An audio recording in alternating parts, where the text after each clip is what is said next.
देवरानी की सौतन। राधा एक सीधी सादी लड़की है। उसकी सास विमला तो उसे बहुत प्यार करती है, लेकिन उसकी जिठानी लता को राधा बिल्कुल पसंद नहीं।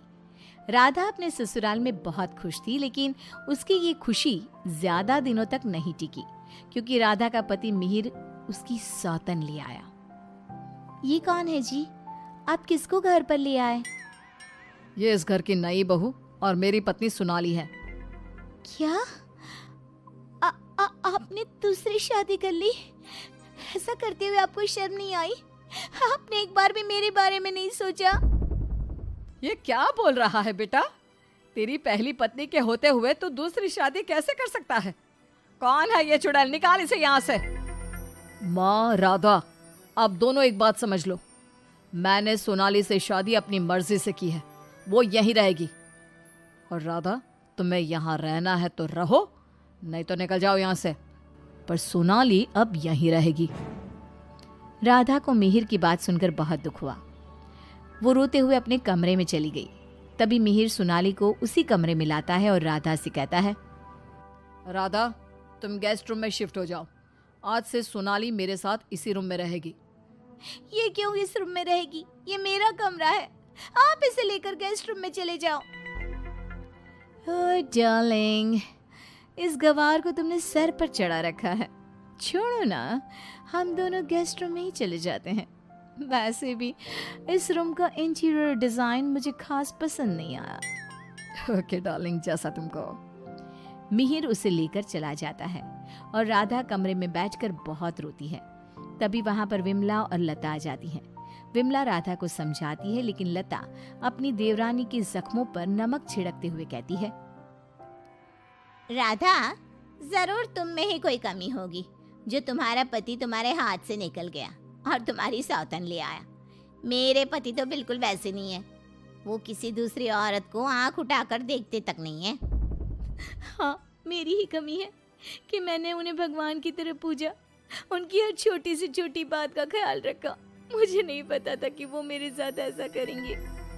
लता बहू, ये कोई समय है ऐसी बातें करने का? जाओ, राधा के लिए कुछ खाने को ले आओ। अगली सुबह सब बैठकर नाश्ता कर रहे थे। तभी सोनाली और मिहिर भी वहां आ गए। सोनाली कहती है, डार्लिंग, क्या यहाँ रोज इतना ही ऑयली ब्रेकफास्ट बनता है? मुझे इतना ऑयली खाने की आदत नहीं। सुबह कुछ हेल्दी फूड खाना चाहिए। आज तुम ये खा लो डार्लिंग, कल से तुम जो कहोगी इस घर में वही बनेगा। ओके डार्लिंग, मैं आज तुम्हें अपने हाथों से खाना खिलाऊंगी। सोनाली मिहिर को अपने हाथों से खाना खिलाती है। ये देखकर राधा को बहुत दुख होता है। उसके बाद मिहिर अपने ऑफिस चला जाता है। तब लता सोनाली से कहती है, सोनाली, कैसा लगा तुम्हें अपना ससुराल? अच्छा है, लेकिन यहाँ कोई भी मुझे पसंद नहीं करता। पसंद तो मुझे भी कोई नहीं करता। सब उस राधा के आगे पीछे ही घूमते हैं। चलो छोड़ो इन बातों को, आओ मैं तुम्हें घर दिखाती हूँ। लता सोनाली से बहुत बातें करती है। जब मिहिर घर पर नहीं होता तो दोनों आपस में घंटों बातें करती। लता और सोनाली की नज़दीकियाँ देखकर विमला सोचती है, ये लता बहू हमेशा सोनाली से गुड़ पर चींटी की तरह क्यों चिपकी रहती है? राधा से तो कभी इसने ढंग से बात भी नहीं की।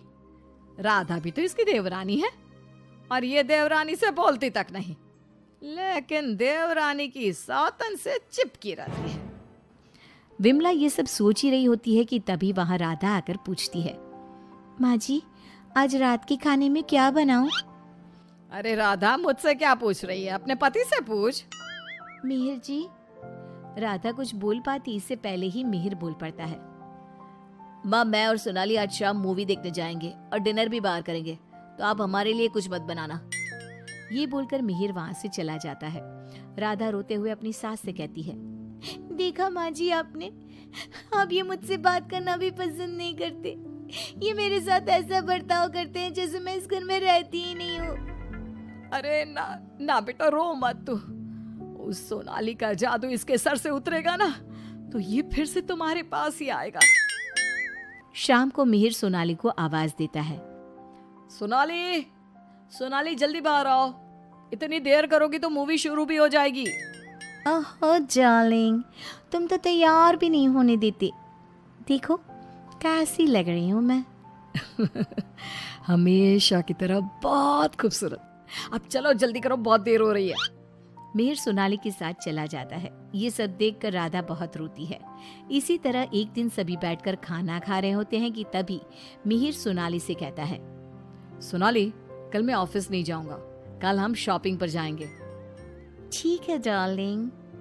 बेटा, राधा को भी शॉपिंग पर ले जा, उसके सारे कपड़े पुराने हो गए हैं और वो दिन भर घर के कामों में लगी रहती है, कहीं बाहर ही नहीं जाती। बाहर जाएगी तो उसका मन भी बहल जाएगा। क्या कह रही हो माँ?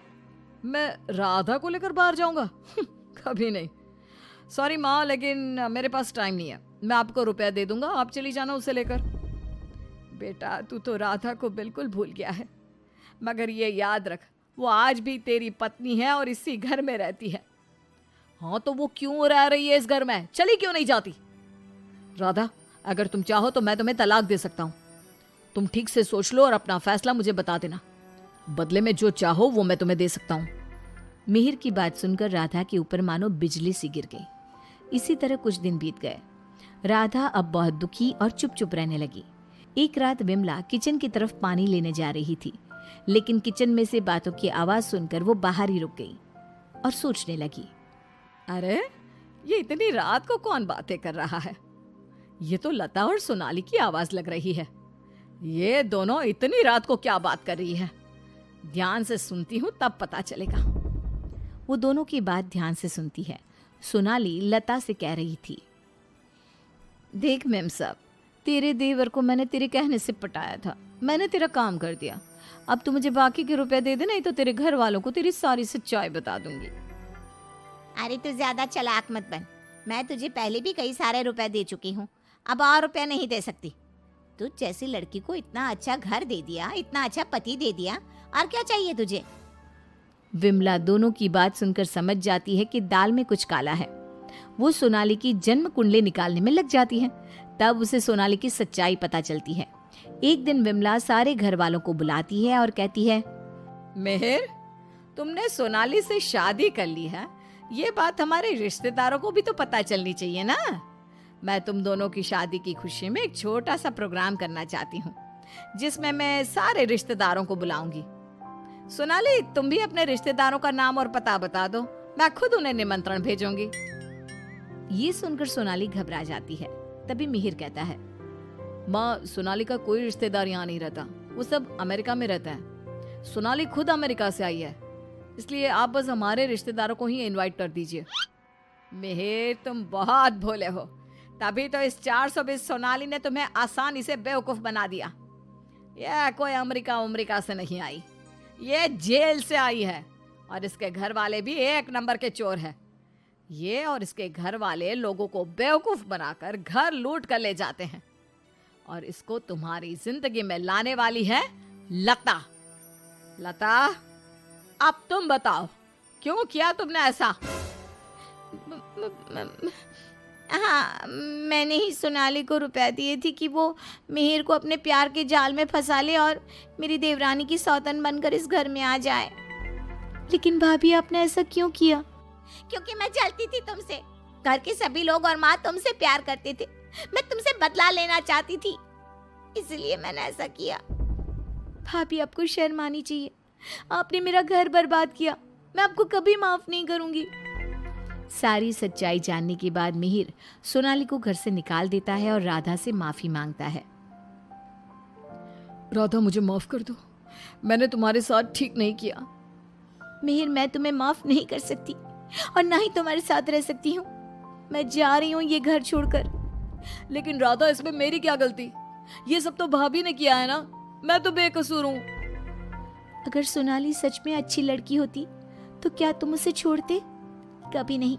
और इस बात की क्या गारंटी है कि कल तुम्हें सोनाली से अच्छी लड़की मिलेगी तो तुम दोबारा ऐसी गलती नहीं करोगे? राधा अपना सामान लेकर घर से जाने लगती है। विमला और मिहिर उसे बहुत रोकते हैं, लेकिन वो नहीं रुकती। राधा जाते जाते अपनी जिठानी से कहती है, भाभी, आप क्यों उदास खड़ी हो? आपने जो चाहा था वो तो पूरा हो गया ना। मैं जा रही हूँ हमेशा के लिए। अब आप ही इस घर की बहू हैं। अब सब आपको ही प्यार करेंगे, बस। तभी लता का पति विकास आ जाता है और कहता है, नहीं राधा, ये इस लायक नहीं कि इसे कोई प्यार करे। लता, तुम अभी इसी वक्त इस घर से निकल जाओ। मैं तुम्हें एक सेकंड भी यहाँ बर्दाश्त नहीं कर सकता। अगर मैंने तुम्हें इस घर में जगह दी तो न जाने कल तुम हमारे ऊपर कौन से दुखों का पहाड़ तोड़ दोगी। लता विकास से बहुत माफी मांगती है, लेकिन वो उसे घर से निकाल देता है। लता को इस बात का पछतावा था कि उसने अपना हंसता खेलता घर बर्बाद कर दिया।